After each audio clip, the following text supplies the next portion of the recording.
Hi everyone, welcome to our channel Kiyan academy. और आज की इस वीडियो में हम बात करेंगे डेलोइट के इंटरव्यू के बारे में। सो बेसिकली जो डेलोइट की एनएलई की हायरिंग अभी चल रही है उसकी इंटरव्यू के बारे में हम डिस्कस करने वाले हैं, किस तरीके से आप इंटरव्यू को क्रैक कर पाएंगे।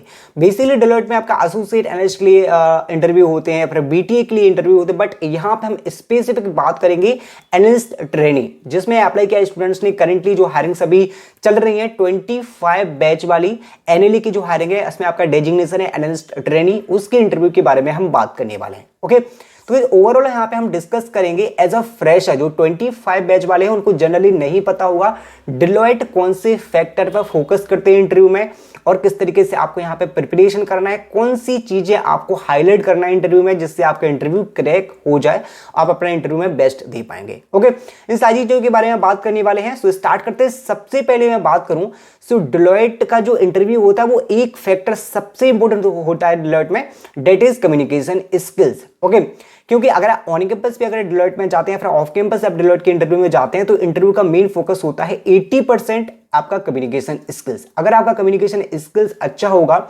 तो डेफिनेटली आपके इंटरव्यू के चांसेस बहुत ज्यादा बढ़ जाते हैं, इंटरव्यू सिलेक्शन के चांसेस बहुत ज्यादा बढ़ जाते हैं। अब कम्युनिकेशन क्या होता है? कम्युनिकेशन ऐसा नहीं कि आपका इंग्लिश वहां पे अच्छा है। कम्युनिकेशन मतलब कि इंग्लिश तो आपका अच्छा होना चाहिए, फ्लुएंसी आपकी काफी अच्छा होना चाहिए, बट जिस भी टॉपिक को, जिस भी क्वेश्चन को आप आंसर कर रहे हैं, उनका एक्सप्लेनेशन कैसा है, उसका आप किस तरीके से उसको प्रेजेंट कर रहे हैं, किस तरीके से आंसर कर पा रहे हैं, राइट। सपोज आप कोई एक शॉर्ट क्वेश्चन का भी आंसर कर रहे हैं ना, उस शॉर्ट क्वेश्चन को आप किस तरीके से आंसर करते हैं, वो चीज बहुत ज्यादा डेलोइट में देखी जाएगी। आपका कम्युनिकेशन स्किल्स इंटरव्यूअर के साथ में किस तरीके का है।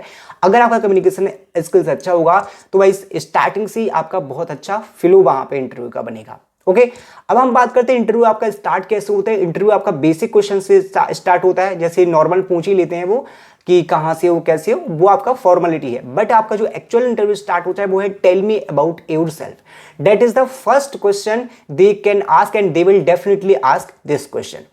अब क्या होता है, गलती क्या करते हैं स्टूडेंट्स, इसमें काफी सारी चीजें वो ऐड कर देते हैं, लाइक अपनी हॉबीज वगैरह बताने लगते हैं, और अपनी लाइक यहाँ पे पेरेंट्स की डिटेल्स बताते हैं, अपने फैमिली का डिटेल्स बताते हैं। Guys, tell me about yourself एक ऐसा क्वेश्चन होता है जिससे आपका इंटरव्यू का बेस बनता है, right.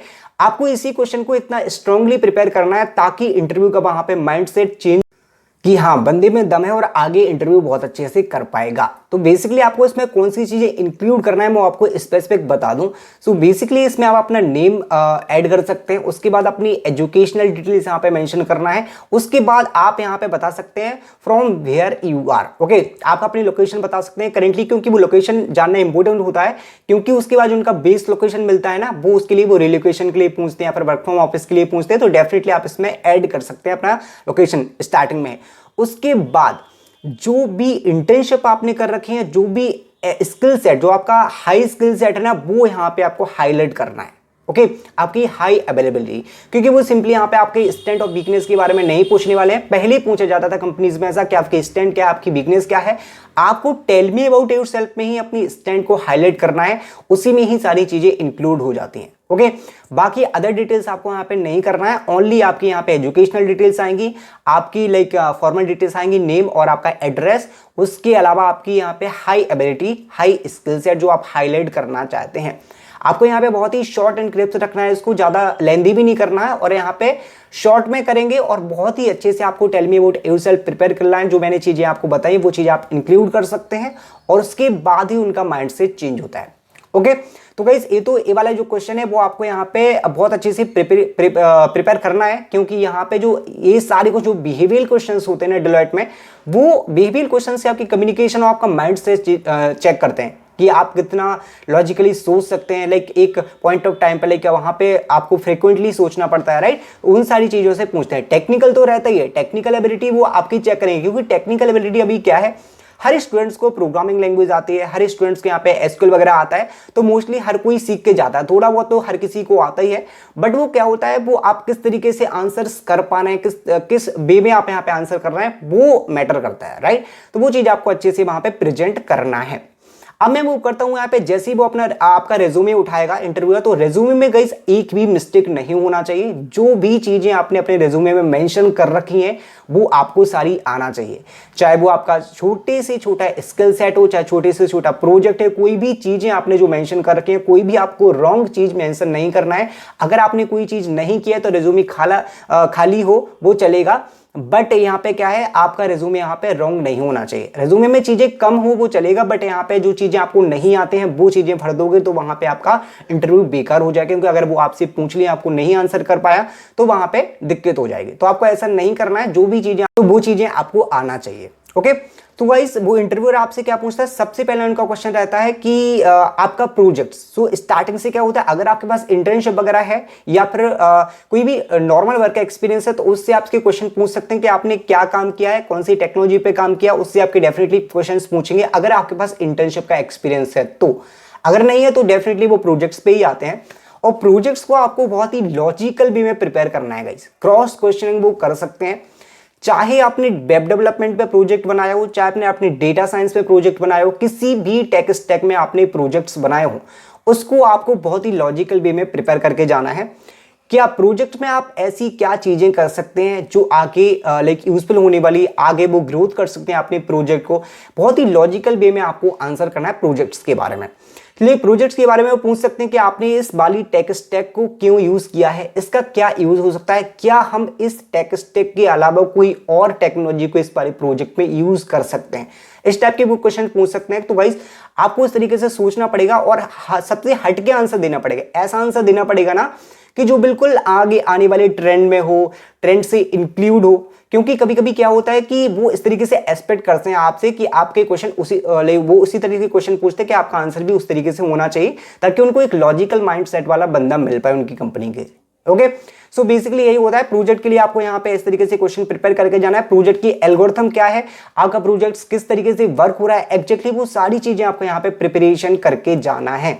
Okay, that is very important. Project क्या होता है आपके फ्रेशर्स के लिए, क्या होता है वो एक्सपीरियंस का काम करते हैं एज अ फ्रेशर। प्रोजेक्ट अगर आपके रिज्यूमे में नहीं है तो कुछ भी मैटर नहीं करता है। लाइक आपके यहाँ पे क्या है, प्रोजेक्ट्स क्या होते हैं आपके एक्सपीरियंस का वर्क करते हैं, क्योंकि प्रोजेक्ट्स अगर नहीं है तो फिर कुछ नहीं है रिज्यूमे, राइट। फिर आपका रिज्यूमे कुछ मैटर नहीं करेगा, ओनली प्रोजेक्ट्स हैं। उसके बाद आपके स्किल सेट है जो मैटर करती हैं। प्रोजेक्ट में आपने क्या चीजें यूज की है वो सब कुछ आपसे पूछे जाने वाले हैं, और प्रोजेक्ट को आपको बहुत अच्छे से प्रिपरेशन करके जाना है। अब गाइस यहाँ पर आती है आपकी tech stack. So tech stack में बात करते हैं, जैसे प्रोग्रामिंग लैंग्वेज हो गई, डेटाबेस हो गया, और आपके सीएस फंडामेंटल्स जो आपको यहाँ से आपसे पूछा गया उनसे क्वेश्चन।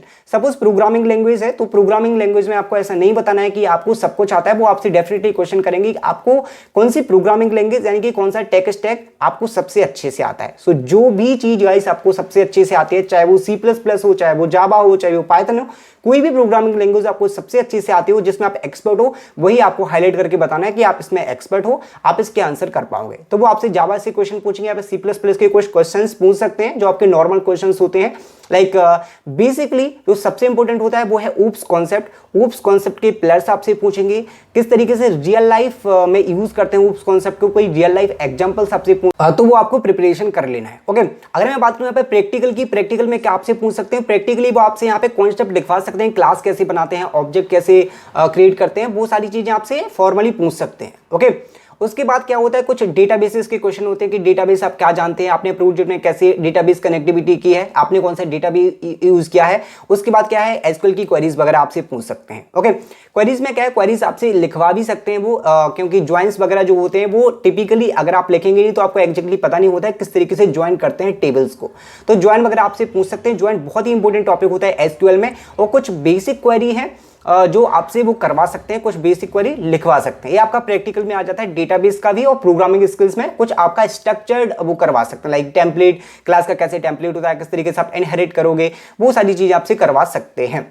बट आपको ऊप्स कॉन्सेप्ट डेफिनेटली आना चाहिए। बेसिक्स ऑफ प्रोग्रामिंग लैंग्वेज भी यहाँ से क्वेश्चन एक दो पूछ सकते हैं, वो आपको यहाँ पे प्रिपरेशन करके जाना है। अगर मैं बताऊँ अदर सीएस फंडामेंटल्स के बारे में, सो डीबीएमएस के कुछ क्वेश्चंस हो सकते हैं। डीबीएमएस आपको प्रिपेयर करना है कि नॉर्मलाइजेशन है जो पूछते हैं वो, और सेमाफोर्स है, डेडलॉक है जो आपके ऑपरेटिंग सिस्टम से जनरली पूछते हैं। ओके, कंप्यूटर नेटवर्क के एज सच क्वेश्चंस नहीं पूछते हैं इस वाली प्रोफाइल में, क्योंकि नेटवर्क का एज सच कोई इंपॉर्टेंस नहीं होता है, बट फिर भी आप थोड़ा थोड़ा बेसिक करके जा सकते हैं, लेयर्स वगैरह प्रिपरेशन करके जा सकते हैं। वो एचटीटीपी प्रोटोकॉल्स वगैरह, टीसीपी आईपी प्रोटोकॉल्स वगैरह आप करके जा सकते हैं, जो कभी कभी पूछ सकते हैं, क्योंकि सपोर्ट वगैरह के जो प्रोजेक्ट्स होते हैं उसमें इंपॉर्टेंट होते हैं, तो उसके लिए वो पूछ सकते हैं। बट आप अपने तरीके से सब सारी चीजें प्रिपरेशन करके जाना, जो मैंने आपको बता दी है। जो सबसे ज्यादा फैक्टर्स होते हैं वो यही होते हैं प्रैक्टिकल में और थ्योरेटिकल में, जो आपसे पूछ सकते हैं। अब मैं बात करता हूं जो सभी स्टूडेंट्स का डाउट होता है, that is DSA. So DSA and coding का बहुत सारे स्टूडेंट्स को डाउट होता है कि आखिर डेलोइट में क्या कोड करवाएंगे या कोड नहीं करवाएंगे। देखो गाइस, ऐसा होता है कि आपके इंटरव्यू पे टोटली डिपेंड करेगा वो कि आपसे कोडिंग करवा सकते हैं या नहीं। अगर वो आपका लेंथी इंटरव्यू लेना चाहते हैं, अगर आपका इंटरव्यू एक्सटेंड हो गया, काफी ज्यादा टाइम उन्होंने ले लिया इंटरव्यू का, तो कोडिंग भी करवा सकते हैं। कोडिंग ऐसा नहीं कि हाई लेवल का यहाँ पे कोड आपको देंगे और आपको पूरा कोड करना पड़ेगा। बेसिक जो आपके प्रोग्राम्स होते हैं, स्ट्रिंग रिवर्स हो गया, पैलिंड्रोम हो गया, फिर एरे के कुछ क्वेश्चंस हो गए, वो इस तरीके से बेसिक जो क्वेश्चंस होता है, शॉर्ट प्रोग्राम्स, वो आपसे एक दो पूछ सकते हैं। ओके, बट डीएससी का क्या है, डीएससी के थ्योरेटिकल क्वेश्चंस आपसे पूछ सकते हैं। स्टैक क्या है, स्टैक कैसे यूज करते हैं, लिंक लिस्ट के कुछ क्वेश्चन पूछ सकते हैं, या फिर आपका लाइक कुछ किस तरीके से एनोटेशंस वर्क करते हैं, राइट, जो आपकी लाइक टाइम कॉम्प्लेक्सिटी है क्या है, वो इस तरीके से आपके डीएससी के क्वेश्चंस पूछ सकते हैं। ओके, थ्योरेटिकल क्वेश्चन पूछ सकते हैं। डीएससी का हाई लेवल का क्वेश्चन, कोडिंग क्वेश्चन तो आपसे नहीं पूछा जाएगा इस वाली प्रोफाइल के लिए। नॉर्मल बेसिक कोडिंग आपसे करवाई जा सकते हैं, शॉर्ट प्रोग्राम। अगर आपको कोई एडिशनल स्किल आती है, चाहे आपने वो डेटा साइंस वगैरह कर रखा है या फिर वेब डेवलपमेंट मोस्टली स्टूडेंट्स करते हैं आज के टाइम पे, सो वेब डेवलपमेंट अगर आपने कर रखा होता है तो उसके रिलेवेंट वो पूछते हैं उस स्टैक में कि किस तरीके से यूज करते हैं वेब डेवलपमेंट को, उसी के रिलेवेंट वो एक दो क्वेश्चन पूछ सकते हैं। रिएक्ट वगैरह से क्वेश्चन पूछ लेते हैं, या फिर आपका डेटाबेस जो होता है, मोंगोडीबी वगैरह जो होते हैं क्वेश्चंस, वो मोंगोडीबी के क्वेश्चंस भी ज्यादा पूछते हैं। डॉट में एसक्यूएल का बहुत ज्यादा वर्क होता है, तो एसक्यूएल और डेटाबेस से आप इसे क्वेश्चन पूछ सकते हैं। अगर आपने एंड्रॉइड किया तो उसके रिलेवेंट वो क्वेश्चन पूछ सकते हैं। वो आपका मेन टेक्निकल स्किल सेट पे बेस होता है। कोई स्टूडेंट्स मशीन लर्निंग करते हैं तो उसके रिलेवेंट वो एल्गोरिथम वगैरह पूछते हैं, किस तरीके से एल्गोरिथम्स यूज होते हैं रियल लाइफ में, वो उस तरीके से क्वेश्चंस पूछ सकते हैं। पूरा आपका टेक्निकल कंप्लीट हो गया। अब बात करते हैं इस बिहेवियर के बारे में। सो मोस्टली बिहेवियर पूछते हैं कि आप कंपनी को क्यों ज्वाइन करना चाहते हैं, क्या इंपैक्ट है, और डेलोइट क्यों बेस्ट है। आप और अदर कंपनी में अगर सिलेक्ट हो जाते हैं या फिर डेलोइट में एक ही टाइम पे सिलेक्ट हो जाते हैं, तो आप किसको चूज करेंगे, राइट? आप इस वाली प्रोफाइल को चूज करेंगे या फिर इस वाली प्रोफाइल को चूज करेंगे। तो वो सारे क्वेश्चंस आपको सोचना पड़ेंगे, बहुत ही अच्छे लॉजिकल वे में आपको वहां पे आंसर करना पड़ेगा इन सारे क्वेश्चंस का। ये आपका पूरा डेलोइट का इंटरव्यू एक्सपीरियंस, इंटरव्यू प्रिपरेशन, जो भी चीजें यहाँ पे मैंने बताई वो पूरा फैक्ट है और इसी के अराउंड आपका इंटरव्यू होने वाला है डेफिनेटली। और गाइस एक और चीज मैं यहाँ पे इंक्लूड करना चाहता हूं, अगर आप जा रहे हैं इंटरव्यू के लिए तो एआई और क्लाउड के कॉन्सेप्ट को अच्छे से पढ़ के जाना। थ्योरेटिकल, प्रैक्टिकली इतना भी नहीं पढ़ना है कि आपको क्लाउड एआई पूरा सीखना ही पड़ेगा। ओनली थोड़ा सा आपको एटलीस्ट पता होना चाहिए कि एआई का यूज कैसे करते हैं, एआई का कैसा यूज है, क्या इंपैक्ट है, और क्लाउड क्या है, क्लाउड का यूज कैसे करते हैं। क्योंकि किसी भी इंटरव्यू में आप जाएंगे तो लाइक यहाँ पे क्लाउड और एआई के क्वेश्चन पूछे जा रहे हैं, राइट? सो एआई की आपको थोड़ी सी अवेयरनेस होना चाहिए, एक दो क्वेश्चन आपसे पूछ सकते हैं। तो ऐसा नहीं है कि आपको पूरा पढ़ना है, ओनली थ्योरेटिकल कॉन्सेप्ट यहाँ पे आप थोड़ा सा देख सकते हैं, गो थ्रू कर सकते हैं एआई का और क्लाउड का, तो आपके लिए काफी इंपॉर्टेंट हो जाएगा और आपके क्वेश्चन भी वहां पे मिस नहीं होंगे। तो आई होप कि आप सभी लोग एआई क्लाउड के यहाँ पे थोड़ा सा अवेयरनेस लेके जाएं इंटरव्यू में और सारी प्रैक्टिस कर लें जो मैंने आपको बताए हैं, इस तरीके से आपको करना है। और कुछ भी वहां पे चीजें ऐसे मेंशन नहीं करना है जो आपके लाइक टेक्निकल से रिलेटेड ना हो और आपके यहाँ पे जो इंटरव्यू में मैटर ही ना करते हो, राइट? वो चीजें आपको इंक्लूड नहीं करना है। जो मोस्टली स्टूडेंट्स यहाँ पे गलती कर देते हैं, वो अपना कॉलेज का नेम बताने लग जाते हैं टेल मी अबाउट योरसेल्फ में, तो ऐसा नहीं करना है। जो मैंने आपको बताया क्या क्या चीजें यहाँ पे इंक्लूड करना है, स्टार्टिंग से आपको यहाँ पे अपना इंप्रेशन बनाना पड़ेगा। टेल मी अबाउट योरसेल्फ से ही आपका इंप्रेशन बनाना पड़ेगा, जिससे ही आपका इंटरव्यू वहां पे एंड तक अच्छा जा पाएगा। अगर स्टार्टिंग में आपका इंटरव्यू वहां पे गलत हो गया, इंप्रेशन गलत हो गया आपका, उन्होंने पूछा टेल मी अबाउट योरसेल्फ, आपने गलत बता दिया, तो वहीं से क्या होता है, इंटरव्यू का माइंड सेट होता है कि हमें नहीं लेना है और मतलब स्टार्टिंग से ही पूरा खराब हो जाता है, राइट? तो बेसिकली स्टार्टिंग से ही आपको यहाँ पे अच्छा बनाना है, चाहे आपकी टेक्निकल स्किल्स अच्छी हो या नहीं हो, आपको यहाँ पे कॉन्फिडेंट रहना है। अगर आपको नहीं आता है से कॉन्फिडेंटली, राइट? ऐसा नहीं है कि अगर नहीं भी आता है तो भी आप ट्राई कर रहे हैं बताने का एक्सपर्ट बनने के चक्कर में, ऐसा नहीं करना है गाइस। जो भी चीजें आपको आती हैं या फिर नहीं आते हैं, आपको पूरी इंटरव्यू के टाइम पे कॉन्फिडेंट रहना है, कॉन्फिडेंट के साथ में आपको वहां पे आंसर्स करना है। ऐसे आपको प्रिपरेशन करना है, जिससे आपका डेफिनेटली इंटरव्यू काफी अच्छा जाएगा। एंड आई विश सभी स्टूडेंट्स का इंटरव्यू भी क्रैक हो जाए। ओके, सो इस वीडियो में इतना ही। आगे की वीडियोस में और भी प्रिपरेशन के बारे में बात करेंगे। Thank you guys, thanks for watching.